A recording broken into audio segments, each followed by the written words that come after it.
Say something. Say hello to my new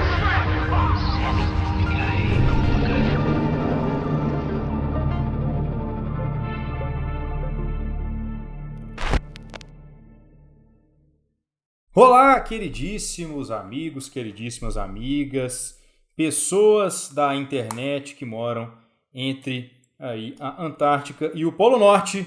Sejam muito bem-vindos. Não seria Antártida ou Polo Norte, porque o Polo Norte é a Antártica. Fica aí a dúvida do telespectador, mas sejam muito bem-vindos a mais um Sétimo Sentido, podcast aqui que a gente conversa sobre cinema, trazendo filmes que você nunca viu, mas deveria, opiniões que são polêmicas, mas às vezes mais corretas do que as seguras, e recapitulações da carreira de diversas pessoas do cinema.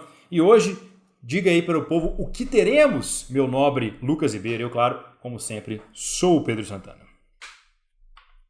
Bom, hoje a gente decidiu trazer uma pauta um pouco mais leve, assim, no sentido de que é um pouco polêmico, pelo menos eu já vi essa discussão algumas vezes, a questão de dar notas para os filmes. Falar assim, eu acho um filme tanto, ponto, tanto, um 5.6, não, eu acho que é um 8.7.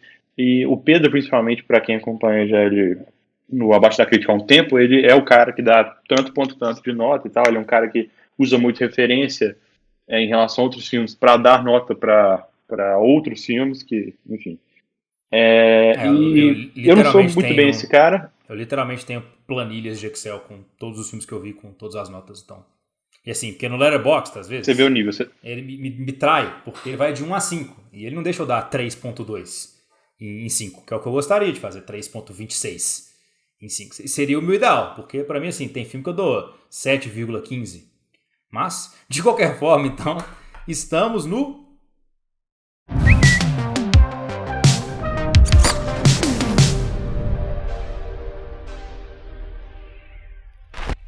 No Fogo Contra Fogo, a gente tradicionalmente traz um hot take. Então, qual que é o hot take, Lucas, que ensejou essa pauta?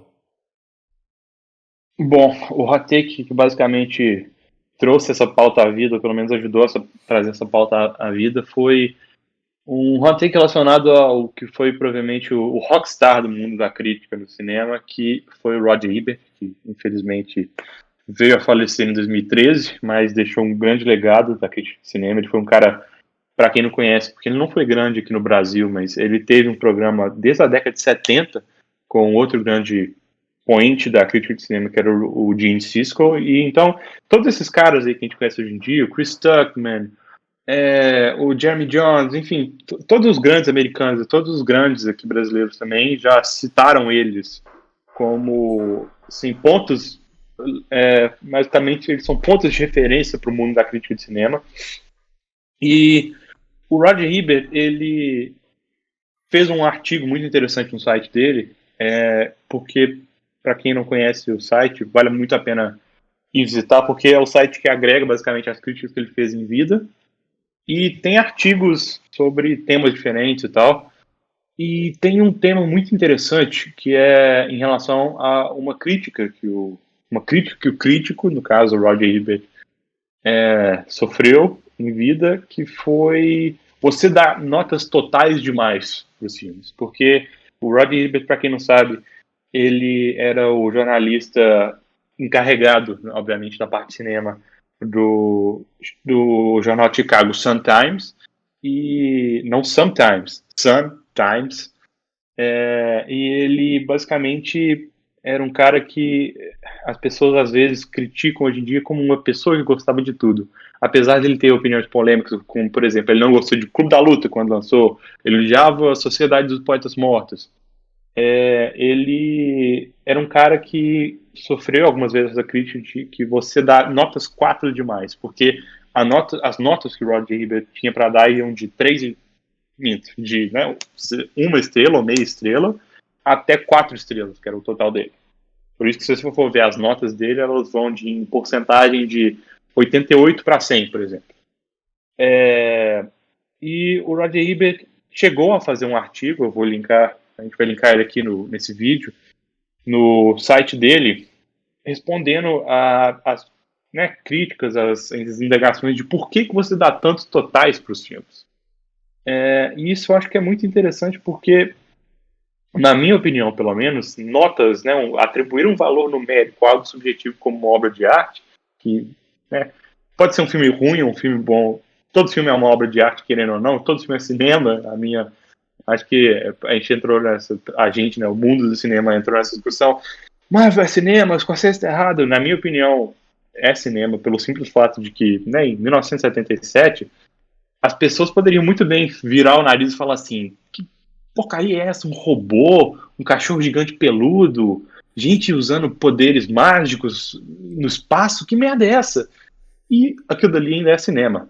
É uma jornada do herói clássica, da mais clássica possível, e ainda assim é cinema, ainda mais que seja um filme muito mais lúdico e não um filme sério e sombrio realista da década de 70.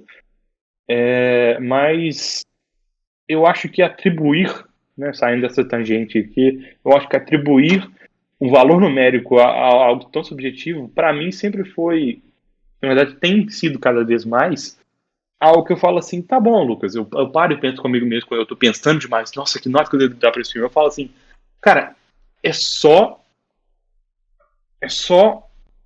um modo de eu transmitir para as outras pessoas e para mim mesmo, né, de eu fazer o catálogo, que é uma coisa que quem tem o Letterboxd sabe e gosta de fazer, de como aquele filme conversou com você. Conversou bem? Você acha que pela perspectiva de que, pela proposta, na verdade, de que da história que o filme estava querendo contar, ele cumpriu bem, muito bem ou mal? Ou mais ou menos, ou de forma medíocre, o intuito, né, de contar aquela história? Se de fato ele conseguiu contar aquela história de uma maneira muito bacana, pode ter alguma coisa ou outra que eu falo assim, putz, poderia ser mais legal aqui ou ali, mas se ele contou a história de uma maneira que eu acho incrível e brilhante, eu não espero que o filme seja perfeito ou que eu não possa discordar de nada, eu tenho que sair falando assim, isso foi um 10. Vários filmes que, né, no caso são 5 estrelas de 5 para mim, eu muitas vezes saí já falando assim, eu sei que esse filme conversou muito comigo, porque desde o começo ele tá ali enfim, causando um impacto enorme, mas muitas vezes o filme cresce na nossa memória, no nosso conceito, simplesmente para a gente pensar nele. Vários, na verdade, dos filmes que hoje são os meus favoritos de todos os tempos, estão no meu top 10 aí, são filmes que eu comecei assistindo, uns quando eu era muito novo, eu não tinha tanta bagagem ainda para entender tudo sobre o que o artista estava tentando passar, e hoje em dia eu falo, putz, eu acho incrível, e outros como o Brilho Eternamente Sem Lembranças é um filme que eu assisti da primeira vez, eu falei assim, será que é isso que eu estava esperando? E a partir do momento que aquele filme, né, com o perdão trocadilho, ficou na minha cabeça, ele foi crescendo e crescendo, e quando eu vi ele das outras vezes, eu falei, esse é um filme perfeito, na minha opinião, porque ele faz exatamente o que ele se propõe a fazer de forma brilhante e ele tem um estilo próprio, ele tem o que dizer.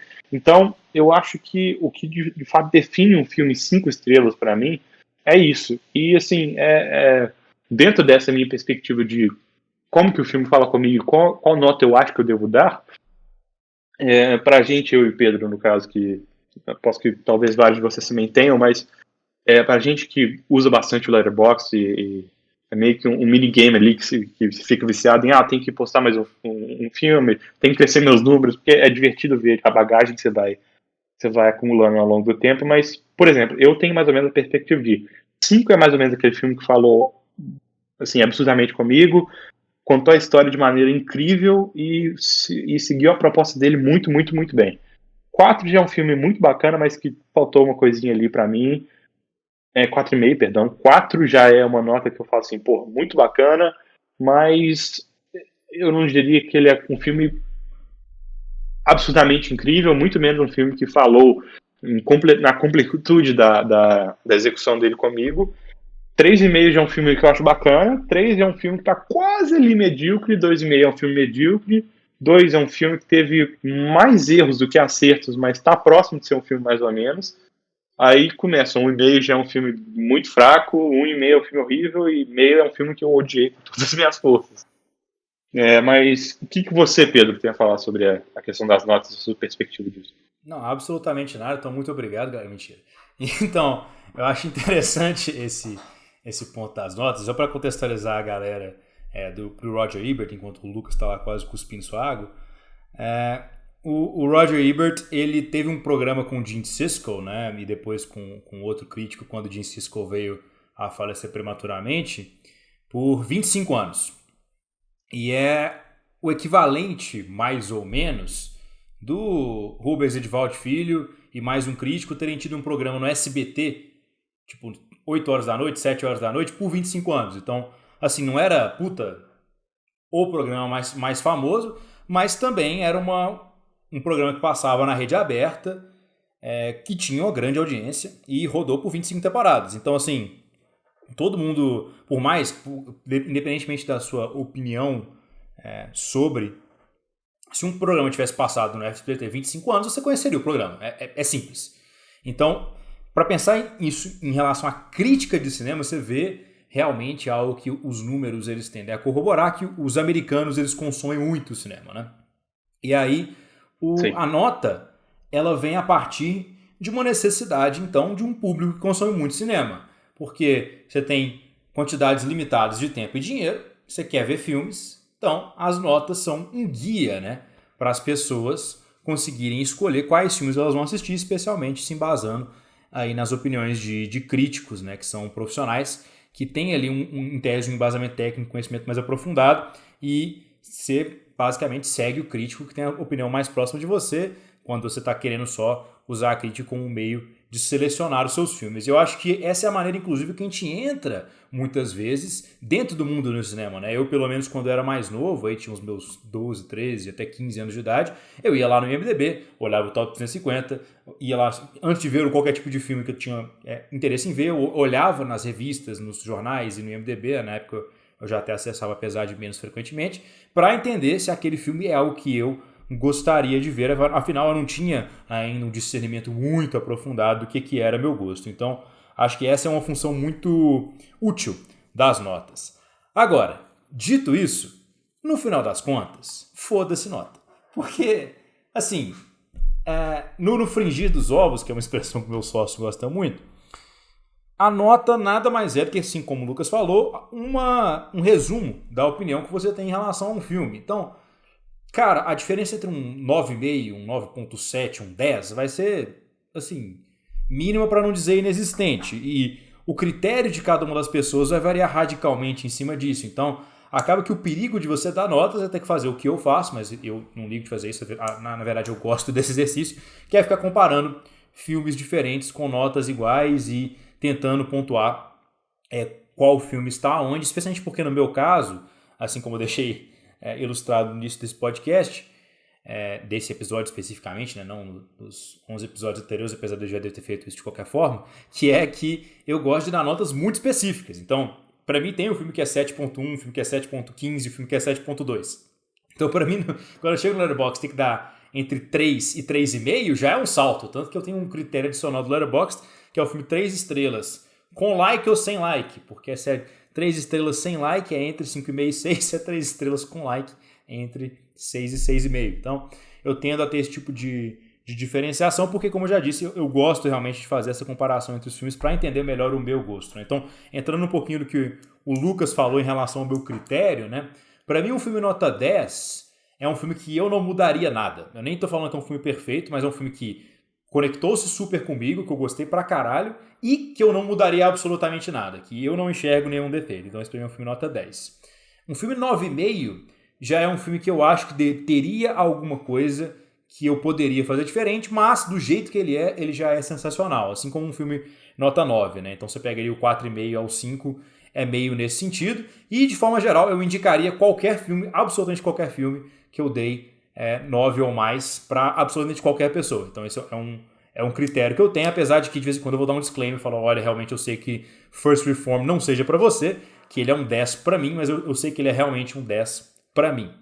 Já do range do 8 ao 9, são filmes que eu indicaria para a maioria das pessoas, filmes que eu acho excelentes, né, que eu coloco lá no Letterboxd como os meus filmes nota 4, às vezes até 4,5, né, dependente de estar mais próximo do 9 ou mais próximo do 8, e são filmes que geralmente ficam comigo, né? Eu uso eles como referência, trago eles em conversas, busco ativamente indicar para os outros, né? Inclusive é uma coisa que, se você já trabalhou com satisfação do cliente, você vai entender, você que nos ouve agora, que é aquele questionário, né? Quando você tem alguma coisa especificamente, vamos usar aqui um exemplo que eu tenho, Na Mira do Chefe. Na Mira do Chefe, você vê esse filme, você fala bem sem te perguntarem nada, você fala bem dele se te perguntam, você é neutro, você fala mal se te perguntam, ou você fala mal se não te perguntarem nada. Então, os filmes, meus notas 4 ou de 8 a 9, são os falam bem se me perguntam. 9 para cima tenho tatuagens deles, né? Mas, enfim. Que falo bem sem me perguntarem nada. Aí, do 7 ao 8, é aquela categoria nobre de filmes que ela constitui meio que assim, o grosso do seu conhecimento cinematográfico. Afinal, são filmes que são bons ou muito bons, mas nada extraordinário, não vão ganhar nenhum Oscar. Se ganhar o Oscar, todo mundo vai ficar puto, coisas nesse sentido. Então, filmes que eu trato dessa maneira. E 6 a 7 talvez seja a categoria mais interessante de filmes, para mim, para ser extremamente sincero. Por quê? São filmes, o Lucas está surpreso com essa opinião, são filmes que ou erraram alguma coisa, mas são interessantes o suficiente para me importar. Então, assim, um filme que eu acho que tinha potencial para ser alguma coisa não foi no lugar que eu esperava, como é o caso do Passageiros, né, um exemplo clássico que é delimitado lá no filme do Nerd Writer, de 6.4 para ele, e é um filme que se encaixa bem dentro dessa tese. São filmes que são o famoso Gentleman Six, que eu não lembro qual crítico que usa isso, mas ele usa isso frequentemente, que são filmes perfeitamente serviceable, né, para usar um termo em inglês desnecessário, como é de praxe desse podcast. Então, filmes que você vê, que você assim, pô, não, legal, filme bacana. E os filmes 7, que são aqueles que estão quase lá, que eles poderiam ser ótimos filmes, mas por alguma escolha, alguma coisa ou outra, eles não estão necessariamente dentro dessa conversa. Então, vou usar um filme que eu vi recentemente de exemplo, que é o The Trial of the Chicago 7, do Aaron Sorkin. É um filme que tem um roteiro bacana, atuações legais, é polidinho, mas para por aí, não se conecta com você num nível emocional gigante, não tem uma mensagem super elaborada, a estrutura do filme é ordinária. Então, são filmes que você fala, caralho, eu acho que a maioria das pessoas do mundo, o afegão médio, né, para usar um termo que o professor de direito Alan usava, inclusive abraço Alan, não acharia ruim, pelo contrário, eles achariam bom. E aí, quando eu começo a me embolar um pouco mais, é do 6 para baixo, porque eu tenho uma particularidade que eu tendo a dar muitas notas nessa faixa de 6 a 7. E eu tendo a ter dificuldade de dar notas abaixo disso, porque, por incrível que pareça, a gente vira crítico de cinema porque a gente gosta de cinema. Então, os filmes que são 5 a 6 são filmes que para mim são super esquecíveis. Apesar de que, só um adendo, tem muita gente que acha que o crítico é só o cara chato que vai para odiar, né? Ainda assim tem essa percepção de que o cara entra de nariz torcido falando assim, me prove que você sabe fazer um filme, ou enfim, eu sou a Alteza e você tem que se curvar perante mim e provar que você é digno. E quando obviamente não é o caso. Pelo menos a maioria. É óbvio que, enfim, eu uso a seguinte regra, tem mais de 7 bilhões de pessoas nesse mundo. Tem algum crítico assim, com certeza. Porém, a galera que vai pro cinema, a maior parte dela, provavelmente você pode perguntar pro Pedro, que no caso é um crítico sério, você só não vai falando assim, putz, eu sou masoquista mesmo, eu quero ir pro cinema pra sofrer porque filmes são uma merda. Não faz sentido nenhum isso. É uma percepção assim meio para não dizer muito rasa, né? Que é muito daquilo que tem no filme do Ratatouille, né? Do crítico de comida. Mas é que acaba que, no caso desse crítico do Ratatouille, inclusive, eu acho que é uma mensagem muito legal para sair um pouquinho da escala de notas momentaneamente e estar numa tangente breve. É um quadro mais de um crítico que está desiludido, né? Ele está fazendo aquilo há tanto tempo que ele esqueceu porque que ele começou a fazer aquilo. Isso de vez em quando acontece, realmente.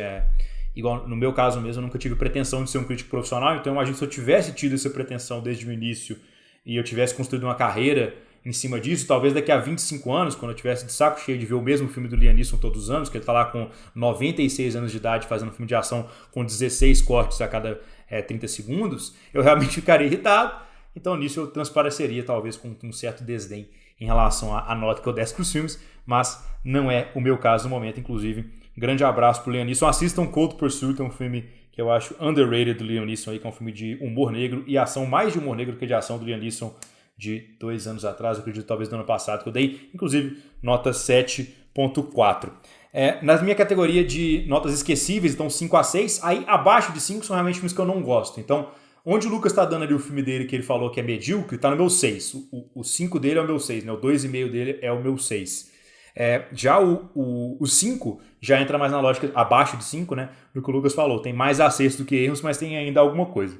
Agora, pra mim, desceu do 4 é ruim, desceu do 3 é muito ruim, desceu do 2 já me deu raiva, já me deu assim bastante raiva, desceu do 3 na verdade já me deu bastante raiva, chegou no 2, tá entre os piores filmes que eu já vi na minha vida e ficou abaixo do 2.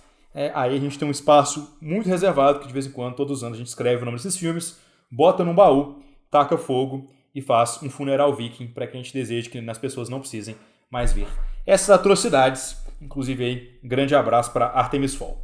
Então essa é a minha categoria aí de avaliações, e aí dentro dessa ideia que a gente trouxe aqui, do meu nariz está coçando hoje, né? Se eu for pegar Covid é agora.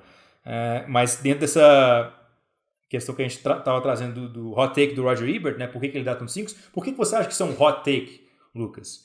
Você acha que é um hot take dar muitos 5? Ou você acha que o hot take em si é que notas importam ou não importam? Eu acho que, assim, pode parecer conveniente demais, mas eu acho que é um pouco dos dois, para falar a verdade. Porque no final não importa. No final, quando você parar de usar o Letterboxd, as notas vão estar lá esquecidas, junto com o resto das notas esquecidas e do Big Data esquecido na internet. Aí, tá vendo? O cara não gosta dos irmãos Coen à toa, gente. Ele realmente é um niilista. Pois é. Mas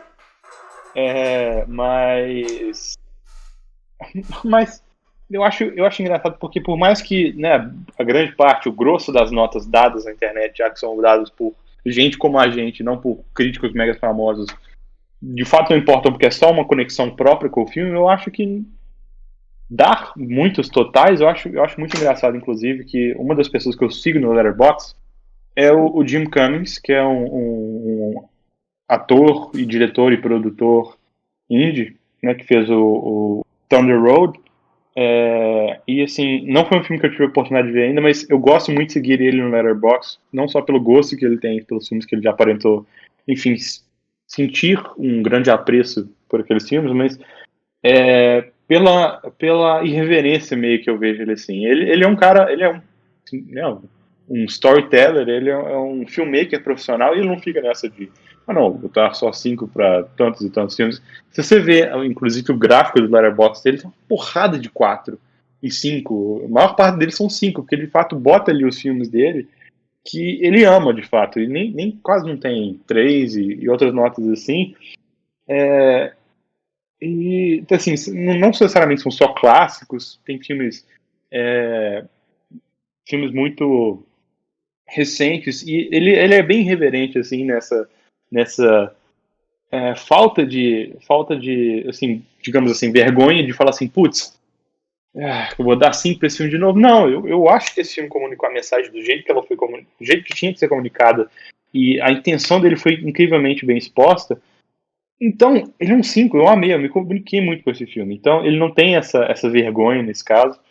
E eu acho que dar uma nota 5 muitas vezes pode parecer que você banaliza os 5, mas, enfim, você só pode pensar que você estaria banalizando alguma coisa baseado no fato de que, tipo assim, ela é não necessariamente inalcançável, mas ela é algo sagrado. Quando, na verdade, esse 5, de novo, é só uma nota, seja minha ou do Roger Ebert. Eu não estou me comparando a ele, mas claramente ele tinha mais relevância. Mas seja a nota de quem for... Isso você pode ficar tranquilo que nunca vai acontecer, Lucas, porque a nota máxima do Roger Ebert era 4. Era 4, exatamente. Mas seja a nota de quem for, é só a nota que aquela pessoa deu para se comunicar. Então, assim... Inclusive, eu acho que um ponto relevante dentro dessa questão do Roger Ebert especificamente é que lá pelas tantas, ele e o Gene Siskel começaram a só dar thumbs up ou thumbs down. E segue o jogo. No programa eles falavam thumbs up ou thumbs down, e lá nas críticas deles escritas, né, nos jornais que eles trabalhavam, que os dois trabalhavam em jornais rivais, e também depois eventualmente no blog do Roger Ebert, etc e tal, que evidentemente ele não tinha um blog em 1986, por motivos óbvios. Para você que sabe que está assistindo agora, você que nasceu em 2000, não tinha internet em 1986. Mas acaba que, no final das contas, o que eles estavam interessados em falar era: a gente gostou do filme, a gente não gostou do filme. Inclusive, gerava várias distorções interessantes, que os dois deram thumbs up para Speed 2, por exemplo, e o Roger Ebert deu thumbs down para Full Metal Jacket, do Stanley Kubrick.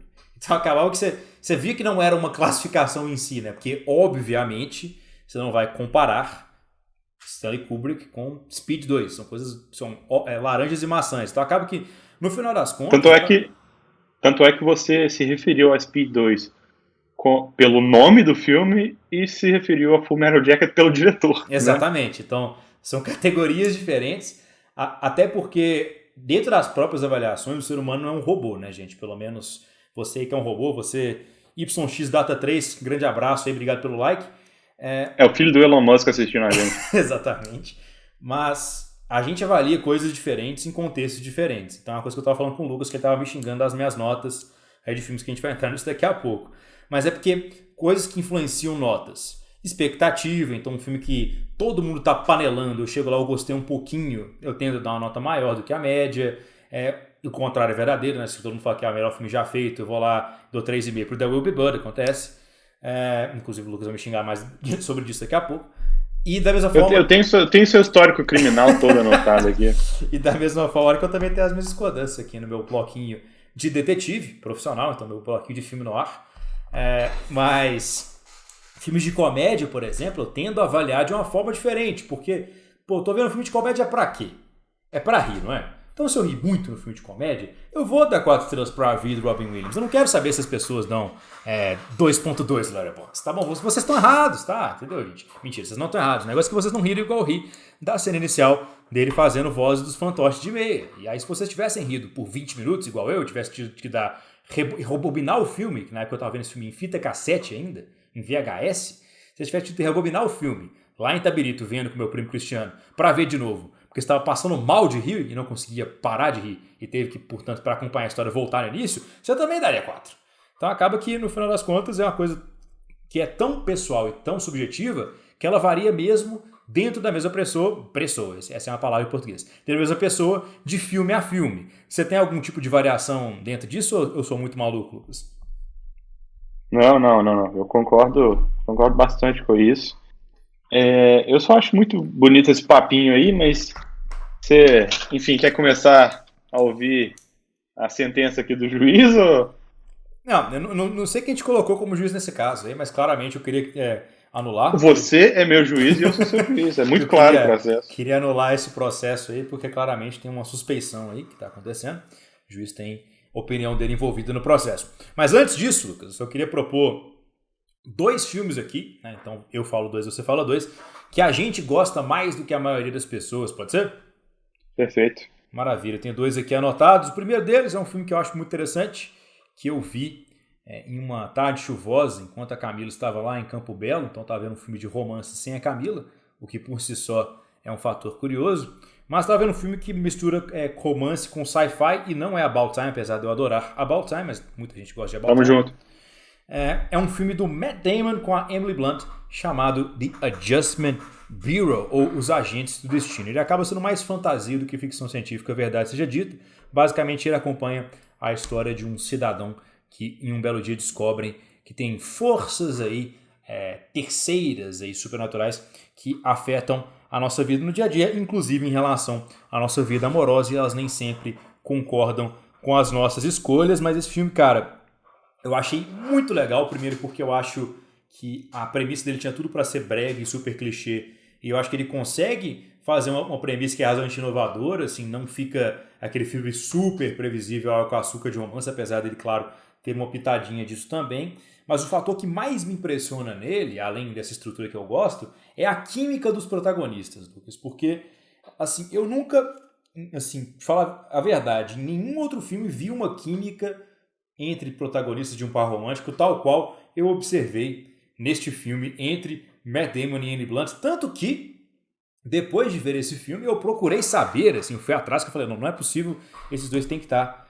em um caso, eles têm que ter namorado, casado, alguma coisa durante as gravações desse filme, porque eles foram feitos um pro outro. Eu tô shippando, eu tô fazendo um fã-clube em relação a isso, porque eles têm uma química que pra mim realmente era absurda, e pra mim, num filme de romance, o que eu tô tentando me conectar é com a história dos protagonistas e com o romance. Então, se eu comprei 100% do romance, tem que dar uma nota boa. Nesse caso, eu dei a nota 7.8 para The Irishman Bureau, na época que corresponderia no Letterboxd a 4 estrelas, sendo que a maioria das pessoas ficaram mais aí na faixa de 3 estrelas, cerca de 1 ou 2 pontos, dependendo da escala, abaixo de mim. Então, queria saber a sua opinião aí de The Adjustment Bureau, Lucas. E por que você está errado em relação a ela? Bom, na verdade, o Adjustment Bureau, eu meio que vou sair pela tangente aqui, e eu assisti ele há muito tempo, eu assisti ainda nesse período em que a gente, né, tá formando bagagem, e quando você olha para trás e fala assim, putz, eu não sabia bem, né, formando seu gosto, como eu disse. Você olha para trás e utiliza a velha regra dos 15 anos do Jovem Nerd e fala assim, putz, depois de 15 anos você meio que tem outra perspectiva nas coisas, porque você passa a ter referência. Então, eu lembro de ter achado bacana, mas sabe aquele filme esquecível? Uhum. Que, tipo assim, passou e foi isso. O Matt Damon fez o Matt Damon fez um bom papel junto com a Emily Blunt, que é sempre incrível. No Letterboxd você deu ele uma nota 3, então ele seria, nesse seu caso, um Gentleman Six, aquele filme que é bacana, ok, legal. Acertou mais que errou, mas não é nada incrível. Eu acho que é um filme bacana, que às vezes vale a pena, de novo, as pessoas verem, se elas não viram ainda, pelo fato de que, se o ponto que a gente está trazendo é a subjetividade nas notas, vale a pena a pessoa ver para formar a própria opinião, assim como todos os filmes que a gente menciona aqui. Mas trazendo um também que eu revi agora já um pouco mais burro. Só antes de você trazer esse ponto, Lucas, eu tenho uma pergunta muito séria. Você acha que nessa minha pesquisa eu eventualmente descobri que o Matt Damon e a Emily Blunt não tiveram nenhum relacionamento, pelo menos não oficialmente? E aí eu queria que você me respondesse, Lucas. Você acha que o John Krasinski tem motivos para sentir ciúmes do Matt Damon? Por que eu acho? Eu acho que não, afinal de contas ele é o John Krasinski. Mas o John Krasinski é interessante porque ele conta uma história bem legal sobre o set, o making of, mais ou menos, assim, do Agente do Destino, que é o nome do filme em português, né? Ele conta que quando eles estavam filmando, ele já estava meio que namorando, eles não estavam casados ainda propriamente, não lembro a timeline do relacionamento do John Krasinski com a Emily Blunt, mas ele chegou uma vez no set, meio que foi fazer uma surpresa para Emily Blunt, e eles estavam filmando uma cena e tal, passando num telão assim o feedback da cena, e é a cena em que o Matt Damon e a Emily Blunt davam um beijo mega apaixonado e tal, e ficavam um tempão se pegando e tal. E aí ele ficou olhando aquilo ali, tá, um tempo esperando o diretor falar corta. Aí na hora que o diretor falou corta, né, ele falou assim, ei, tô aqui, não sei o que, foi lá conversar com a namorada, a esposa dele, não lembro o que fizeram na época. E o Matt Damon quis fazer uma piada, quis, né, ser engraçadão e tal. E falou assim, eu tava beijando essa mulher, né? E tipo assim, assim que ele falou isso, tipo assim, sabe quando você fala aquela piada que você vê que ninguém no mais ao redor entendeu que era uma piada e as pessoas ficam em silêncio? Né? Pesou o clima. Aí, de acordo com o John Krasinski, o Matt Damon começou a derreter. Começou a falar assim, me desculpa, por favor, eu tava brincando, foi só uma piada, mas foi muito ridículo, não sei o quê. E ele falou assim, não, cara, tô brincando, mas é isso. Mas o John Krasinski e a Emily Blunt são um excelente casal, sobrevivem até a um beijo do Matt Damon. E eles são um desses casais de Hollywood que parece de fato serem pessoas, enfim, terem um relacionamento muito bacana. Então, se eu tivesse que dar os meus 2 centavos, eu diria que ele não precisa se preocupar, até porque, de novo, ele é o John Krasinski. Então, um grande abraço aí, John Krasinski. Muito obrigado aí por ser um inscrito do Sétimo Sentido. E, claro, divulga aí nas suas redes, John. Afinal, você faz um programa de boas notícias depois de míseros 1 mês de quarentena, né? Que a gente achava que eram tempos nobres, aí, que a gente achava que duraria a quarentena somente 2 meses e meio. E aí esse programa, depois de 4 edições, é vendido. Então, um grande abraço para John Krasinski, um cara que não só é ator, diretor, roteirista, mas também um empreendedor de grandíssimo sucesso. Lucas, então me traz aí um dos seus filmes que você gosta mais do que os outros 7 bilhões de seres humanos neste planeta Terra. Bom, tem vários filmes, né, que, trazendo de volta a regra dos 15 anos, a gente assiste quando criança e às vezes é bom deixar na memória mesmo, deixar lá guardadinho as 7 chaves, guardar o carinho que a gente tem, o carinho genuíno que a gente tem pelo momento da vida que a gente assistiu o filme. Mas eu cheguei a rever, agora já um pouco mais burro velho, como eu mencionei, um filme da Disney, eu acho que um filme bem esquecido da Disney, porque a gente, assim, pelo menos acho que o top of mind do grande público não é... Acho que nem conhece direito, porque não é um filme tão conhecido, mas se eu falar assim, quem fez esse filme? Eu poderia falar 1 milhão de estúdios, mas não necessariamente é algo, uma propriedade intelectual muito, enfim, automaticamente agregada à Disney, que é o filme Sky High, ou em português, ficou o título bem Sessão da Tarde, Super Escola de Heróis, que não dá pra culpar, na verdade, que é basicamente isso que significa. A tradução, perdão, o título é a isso que se refere, né, no caso. Mas o Sky High, eu achei ele um filme muito legal. Assim, eu não tô falando que ele é uma obra-prima, como o Nathan Zed, que é um youtuber muito legal aí, muito subvalorizado, mencionou, vou linkar o vídeo dele aqui também, quem quiser ver, em que ele basicamente faz uma dissertação de por que Sky High é uma obra-prima esquecida. Ele basicamente fez um cinemnésio. E o Sky High eu acho que ele é muito legal porque ele primeiro que ele tem um elenco muito bacana, principalmente acho que a maior estrela, né? Com certeza a maior estrela que saiu dali foi a Mary Elizabeth Winstead, que hoje é uma atriz de expressão absurda. Infelizmente ela não é tão A-lister assim, né? De estar enfim, na cabeça do grande público, quando ela deveria estar, porque ela é muito, muito talentosa. Acho que a Mary chega lá. Tomara. E tenho fé também que ela vai chegar. Porque acho que a carreira dela, inclusive, tem um análogo muito forte em relação à carreira da Scarlett Johansson. Depois você fizer uma comparativa entre os dois, a gente até pode entrar nisso depois mais aprofundadamente, mas eu enxergo paralelos claros. Então, quando Mary Elizabeth Winstead estiver no final dos seus 30 anos aí, início dos seus 40 anos, eu acho que ela vai estar meio que num patamar similar, eu espero. Tomara. E o Sky High, uma das coisas que eu acho mais legais dele é que ele, de novo, volta à questão do intuito. Eu acho que o intuito artístico é uma das coisas que mais importam, porque senão você poderia assistir um filme tipo Shaun of the Dead e falar assim, que filme ridículo, por que eles estão fazendo piada quando todo mundo tá morrendo? Porque esse é o intuito do filme, no caso, né? Fazer uma comédia com terror. Igual o The Room, que claramente era feito para ser uma comédia. O The Room? Ah, tá, perdão. Toda vez que você fala agora The Room, eu lembro de Room. É porque The Room é complicado, mas assim, The Room claramente feito para ser uma comédia. Né? O queridíssimo Tommy Wiseau, só que não, acontece. Exatamente. E assim, o Sky High, a proposta dele era ser uma comédia que sabe brincar com os estereótipos, enfim, do filme de high school, né, americano, e adicionar um elemento fantástico, no caso, são super-heróis. Eu acho que ele faz isso muito bem. Ele, de fato, tem piadas genuinamente engraçadas sobre a percepção de como que os alunos, ou no caso a classe do CDF, ou dos nerds, enfim, são relegados a agirem como sidekicks na hierarquia social da escola e da vida. E, assim, como que funciona a perspectiva de um relacionamento de pai e filho, onde que o filho espera tanto do pai, que no caso ele espera... o pai espera tanto do filho, que no caso o pai espera que o filho seja super poderoso. Então eu acho que ele traz esses temas de uma maneira bem light, bem legal. Ele até tem personagens assim, interessantes. O vilão, que aparentemente parece ser o vilão primário, pelo menos um dos antagonistas primários, se torna um aliado ali ao longo do filme. Então é um filme, eu acho, bem divertido, que valeria a pena ser muito mais valorizado do que ele é hoje em dia. E enfim, merece o amor das pessoas, porque ele cumpre o que ele prometeu fazer e o que ele tentou fazer muito bem. E qual foi a sua nota para Sky High? Eu, se não me engano, dei 4 para o Sky High. 4 de 5. 4 é realmente muito bom, muito bom. E eu acho que o problema do Sky High, Lucas, é um só, que é timing.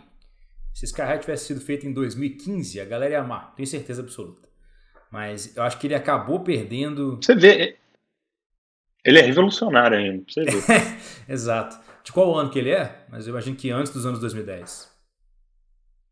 Ele é 2005, se não me engano. Pois é, eu acho que ele deveria ter sido feito 10 anos depois, para pegar o boom de super-heróis, que eu acho que ele teria sido visto inclusive como um take diferente dentro de um mar saturado de super-heróis. Então acho que o problema dele acabou sendo time, faz parte, é o preço que se paga por ser à frente do seu tempo, e eu tô também precisando rever esse filme, afinal, pelo menos... Será que esse filme tá no Disney Plus? Porque se tiver, já facilita bastante minha vida. Enfim, tangente... Interessante. Diga. Só uma pequena coisa. Só um adendo, porque o Sky High, ele é engraçado porque a gente fala, né, no caso você trouxe essa questão que eu achei muito interessante de como ele seria recebido se ele tivesse sido feito hoje, ou no caso 2015, ou depois, né, o pós-Iron Man e pós-boom do universo cinemático do cinema. Eu acho interessante porque ele é um filme da Disney, e eu tô pensando aqui, pelo menos, né, conjecturando, será que ele saiu no tempo certo? Porque se ele fosse feito depois que a Marvel, ou melhor, a Disney adquiriu a Marvel, será que eles iam enfiar Iron Man, enfim, outras propriedades ali no meio? Não duvido. Pelo menos podia ser os C-listers da Marvel, né? Não que o... É assim, é uma coisa interessante, né? Você, Vanessa, que tem 17 anos e está assistindo, saiba que nem sempre o Homem de Ferro ele mereceu o seu próprio copo. Ali nem sempre o Hulkbuster foi uma propriedade conhecidíssima. Na verdade, o Homem de Ferro, assim como a maioria dos usuários da Marvel, a exceção muito grande, né, mas uma exceção de Homem-Aranha, X-Men e queridíssimo Hulk, eram assim propriedades nicho de nerds mesmo, que conheciam profundamente muitos quadrinhos, diferentemente do Batman, que agora, se você perguntar para sua avó, Vanessa, queridíssima Dona Eunice conhece o Batman, conhece o Super-Homem, conhece Mulher Maravilha. Então, assim, eram proporções diferentes. Inclusive, eu estou com a camisa do Capitão América, que é um ponto bem interessante para esse papo que eu estou tendo nesse segundo. Mas o Aquaman, que está aqui, que foi relegado, era muito mais conhecido 12 anos atrás do que o Homem de Ferro. E acaba que os A-listers da Marvel seriam C-listers da DC até uns 15 anos atrás. O que e hoje em dia... E hoje em dia, na verdade, os quase A-listers, basicamente, da Marvel eram os F-listers há um tempo atrás, porque Guardiões da Galáxia ninguém fazia ideia de quem era. Exato. Não adianta você, hipster de Guardiões da Galáxia, falar que você conhecia um Guaxinim, sabia que ele era um híbrido guaxinim, robô carismático chamado Rocket Raccoon, que você não sabia. Você não sabia que você ia chorar quando o Rocket Raccoon vê o Groot em determinado momento, que eu não vou dar spoiler, do Vingadores aí em um dos filmes. Eu nem vou falar qual que é, porque por si só já seria um spoiler. Mas, aproveitando essa nossa conversa sobre super-heróis, Lucas, eu vou trazer aqui um hot take, que aí vai machucar. Eu peço que você que escute esse hot take, depois de dar o dislike no vídeo, continue assistindo, porque talvez você volte e dê o like de volta, que eu sei que você dessa opinião não vai concordar. E comenta aqui, você, Tony, que está vendo isso agora, comente aí o que você acha desse hot take. Mas é porque eu gosto. Vamos lá, calma. Todo mundo vai ficar tudo bem, essa é uma opinião. Eu gosto mais... Eu vou dar isso como hot take de verdade, então. Eu vou ficar com minhas palavras, não. Vingadores Era de Ultron é melhor do que Vingadores. Esse é o hot take. Assim, eu falaria que eu gosto mais, mas eu falar que é melhor. Você que agora está vendo esse vídeo pode clipar e jogar isso no Twitter. E, por favor, se clipar e jogar isso no Twitter, por favor, jogue o nosso link também, que eu sei que tem uma chance aí de 2% de viralizar, então não custa nada. Mas por que eu acho Vingadores 2 melhor do que o Vingadores 1? Bom, pra mim é bastante simples. Diga, Lucas. É com isso que eu tenho que trabalhar. Lucas, eu gostaria de dizer que você faz isso por livre e espontânea vontade. Então, isso é culpa mais sua do que minha. Mas Vingadores Era de Ultron, pra mim, é melhor do que o Vingadores 1 por um simples motivo. Porque pra mim, eu sei que pra muita gente não funcionou, mas pra mim o Ultron funciona. Funciona bem. E eu acho que o team-up que a galera faz pro Ultron, ele não só faz sentido com o restante da história, fechando o arco aí do Homem de Ferro, ampliando o arco do Hulk, proporcionando algumas das lutas mais legais que a gente tinha visto até então naquele universo cinematográfico da Marvel, inclusive a luta do Hulk contra o Hulkbuster, aumentando o que viraria a ser, pra mim, o melhor filme do Vingadores antes ali de Ultimato e Guerra Infinita, que é o Guerra Civil, que pra mim basicamente amplia sobre o que foi abordado dentro das tensões aí de Vingadores Era de Ultron, e de forma geral apresenta personagens que eu particularmente gosto muito, né? Em especial aí o Visão e também a Feiticeira Escarlate, e mais ainda do que isso, ele dá propósito a personagens que anteriormente eram virtualmente inúteis, como é o caso tanto da Viúva Negra quanto especialmente do Hawkeye, que tem um discurso muito bacana no final do filme, no terceiro ato. Então, para mim, Vingadores Era de Ultron é extremamente divertido, entra em pontos muito legais dentro do universo da Marvel, amplia muito bem o que tinha sido feito no Vingadores original, e apesar de ser 5 quilos de arroz em uma panela de 2 quilos, para mim ele transborda de felicidade, e não me dá desespero ver essas coisas aí acontecendo em conflação, porque, como eu já disse, para mim o conflito central funciona, do Ultron com os Vingadores. Não sei se hoje, vendo novamente, mais uma vez, isso em 3 vezes, mas se vendo a 4ª vez, eu ainda gostaria da forma como é que eles lidam, especialmente com a virada dos irmãos Maximoff, de serem capazes do Ultron para serem parte dos Vingadores. Spoiler aí, desculpa você que não viu o filme, mas aí esse também, novamente, é um cenário pouco provável, né, se você está vendo aqui o Sétimo Sentido nessa altura do campeonato. Mas acaba que o que ele faz, que eu gosto mais do que o Vingadores 1, é justamente isso, porque o Vingadores 1, para mim, é um filme que não tem vilão. Ele tem um antagonista que é muito bem pontuado, talvez o melhor antagonista já feito pela Marvel, mas ele não tem uma estrutura de conflito muito bem estabelecido com o vilão, por um único simples fato, porque ele foi feito depois do Thor. Então eu vi lá o Loki tomar um pau do Thor, ser basicamente execrado no Thor, ser humilhado, ridicularizado, esfregado, Mjolnir na cara dele, para depois ele ser o antagonista, o vilão principal do Vingadores 1. Então, para mim, não justificava a presença de uma reunião de todos os Vingadores para lidar com uma ameaça que somente o Thor já tinha mais do que trucidado. Então, por isso, acabou que eu nunca tive nenhum senso de urgência em relação ao vilão, nem nada nesse sentido, o que é só, digamos, agravado, não seria a palavra, mas extremizado quando o Hulk pega e fala que é Puny God e bate o Loki de um ponto para outro, etc e tal. Então eu sei que o ponto do filme era meio que entrar justamente nisso, e que a principal questão dos Vingadores era a briga interna deles, e tinha a ameaça lá do queridíssimo Thanos, que temos aqui sua manopla, mas eu prefiro uma estrutura mais clássica, que traga os personagens em conflito com um vilão consolidado, especialmente quando o vilão é fruto de uma cagada de um personagem que é extremamente arrogante e carismático ao mesmo tempo. Então, esses são os motivos aí que eu gosto bastante de Vingadores Guerra de Ultron. Pode começar a me xingar aqui enquanto eu ligo a manopla do Thanos. Mas eu acho realmente que, assim, eu não odeio esse filme, na verdade. O Vingadores Era de Ultron é aquele filme que talvez entraria, deveria ser Borinho. Entraria, olha que bonito.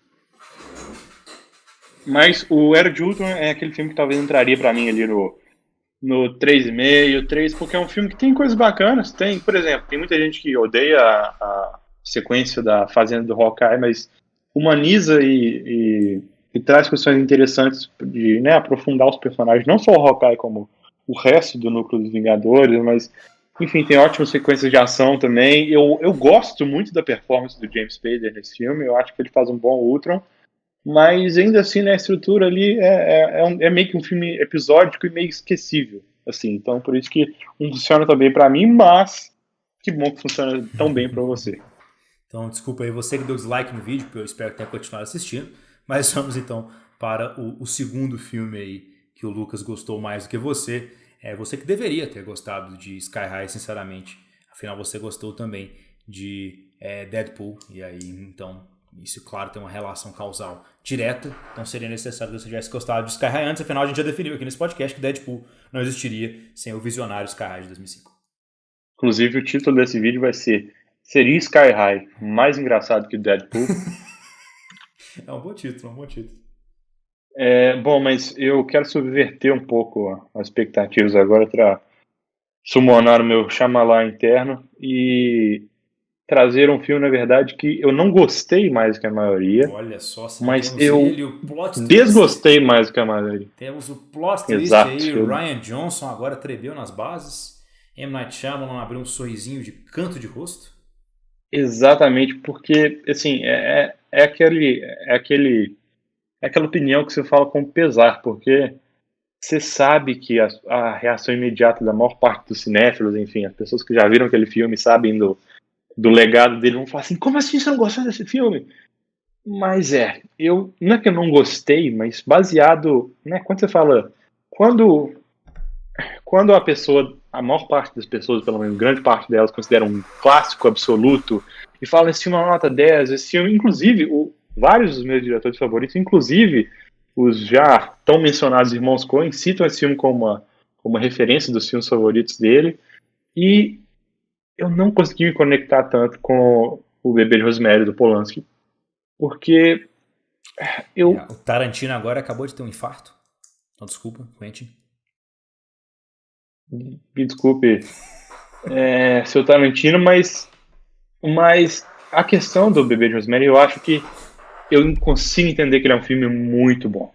Mas não conversou tanto comigo porque eu sempre prezei muito mais pelo menos é mais. Eu acho que, pensando como que eu conseguiria explicar o que não conversou tão bem comigo que outros filmes conversariam, eu acho que um dos melhores exemplos disso né, de como fazer algo como demonstrar alguma coisa que tem mais a ver com, enfim, as minhas sensibilidades na hora de ver um filme, seria o Iluminado e esse filme. Eu acho que seria muito legal ter uma versão do Stanley Kubrick, do Bebê de Rosemary, um universo paralelo do Rick and Morty, que o Stanley Kubrick foi dirigir o Bebê de Rosemary e alguém botou eu não vou falar do Polanski aqui, porque ele, enfim. Mas complicado. a gente não merece ter que falar disso. Mas eu adoraria ver um universo paralelo em que o Kubrick fez no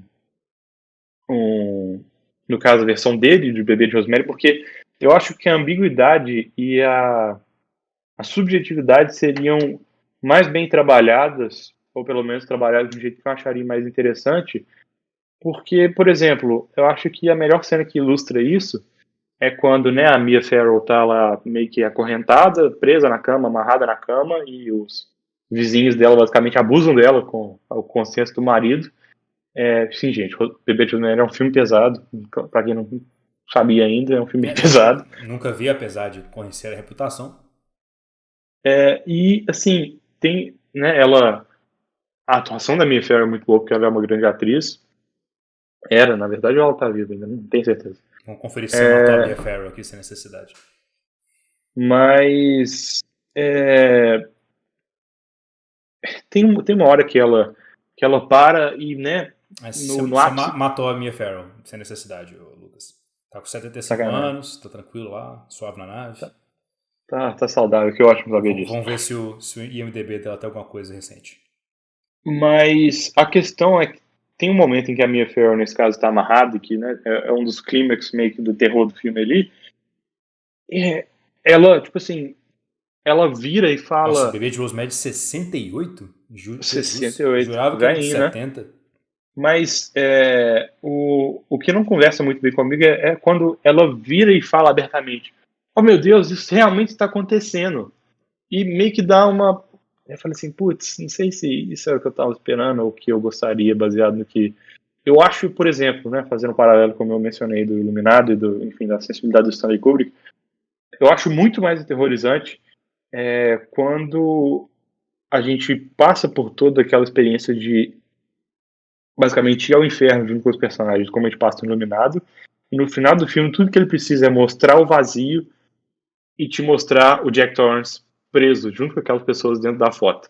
Eu acho que é muito mais efetivo isso porque de fato torna alguma coisa assustadora ou macabra na minha visão, e essa ambiguidade é algo que eu acho incrível, tanto é que The Thing do John Carpenter é um dos meus filmes favoritos de todos os tempos, um dos meus filmes favoritos de terror, por isso. Preciso ver. Exatamente. Eu sei que eu preciso. O triste é isso. Ele tá na minha lista se bobear literalmente 10 anos. Aí é complicado. Eu tenho o Blu-ray dele. Eu não vi. Tudo bem. Ah, não, é sacanagem. Tem um Blu-ray dele? É que eu tenho o hábito de comprar Blu-rays que eu quero ver, entendeu? A minha lista é composta de vários Blu-rays, assim. Então, foi mal, galera. Foi mal. Eu juro. Assim como o Lucas jura pra mim que ele vai ver The Place Beyond the Pines, a gente vai fazer isso, Lucas. No dia que você for ver The Place Beyond the Pines, você me avisa que eu vou ver The Thing. Demorou. Fechado. Combinado. E, bom, mas encerrando a questão do Bebê de Rosemary, eu acho que o Bebê de Rosemary é um filme muito legal. No final, tem um final incrível. Eu não vou spoiler aqui, principalmente pro Pedro que não viu. E, enfim, para as outras pessoas ainda que devem ver o filme, porque obviamente merece ser visto, porque é um clássico, independente do quanto ele, né, ressoou comigo.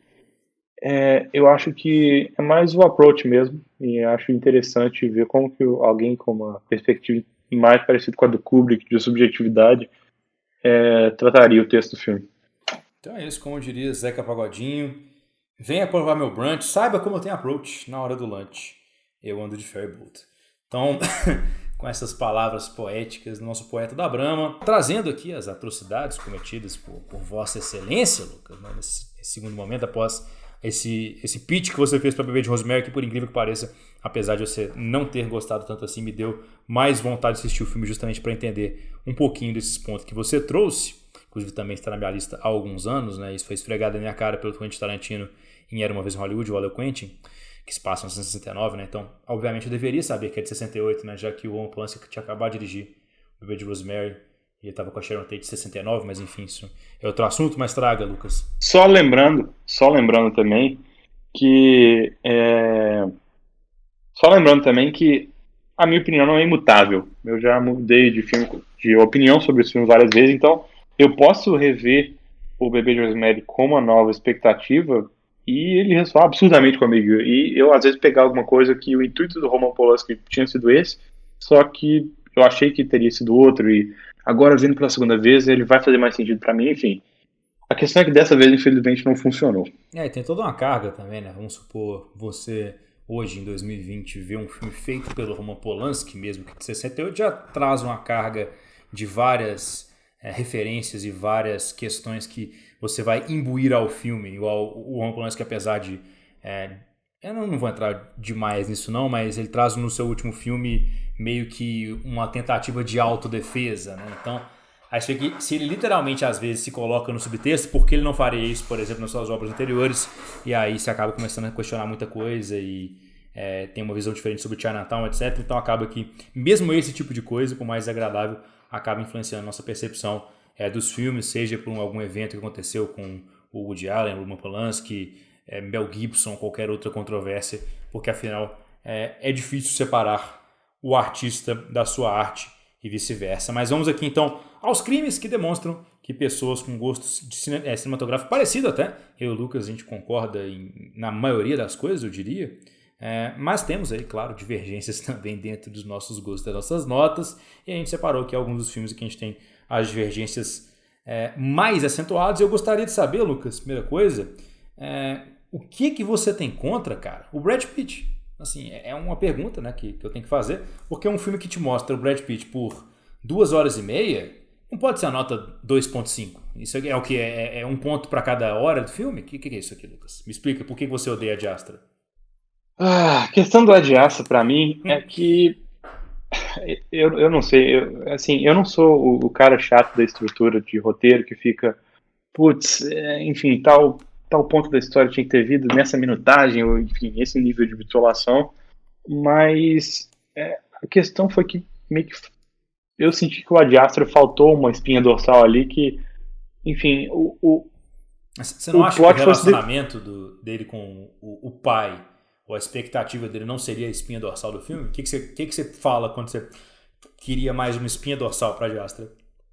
Eu acho que é mais os pontos que fazem a história de assim, beleza, eu acho que o relacionamento com o pai é o tema essencial do filme, e enfim, a busca geral do personagem, só que ele vai de A a B sem seguir muitos, enfim, ele vai, né, ele tem o ponto A e o ponto B, só que ao invés de ser uma linha reta, como é a de Astra, e às vezes parece ser meio, enfim, um pouco, o ritmo ser bem problemático pra mim, eu não tenho problema com o filme devagar, o filme lento, né, no caso, o No Country for Old Men, apesar de ter várias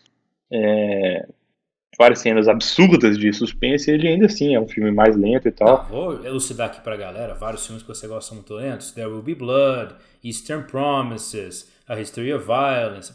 Pelo visto você gosta de sangue devagar. Eu acho que é a minha leitura que eu posso fazer sobre essas questões. Exatamente. Eu não tenho problema nenhum com filme lento, eu gosto do que os americanos chamam de slow burn, né? Aquele filme que, assim, dá aquela ardida devagar. Que vai o filme também que eu adoro, da Lynn Ramsey, é assim também. O You're Never Really Here é um filme pequeno em duração, mas é um slow burn. Com certeza. E eu adoro esse filme e tal, mas de novo, faltou talvez alguns story beats ali no meio que fizesse o Brad Pitt navegar de um ponto a outro mais, enfim, de forma mais interessante que a jornada dele, que eu achei, francamente, um pouco, sei lá, não me pegou. Eu achei interessante o conceito, mas não me pegou. A Ad Astra tem um problema que ele é meio anticlimático. Eu acho que essa é a questão central para mim, mas não é algo que me incomoda muito, não.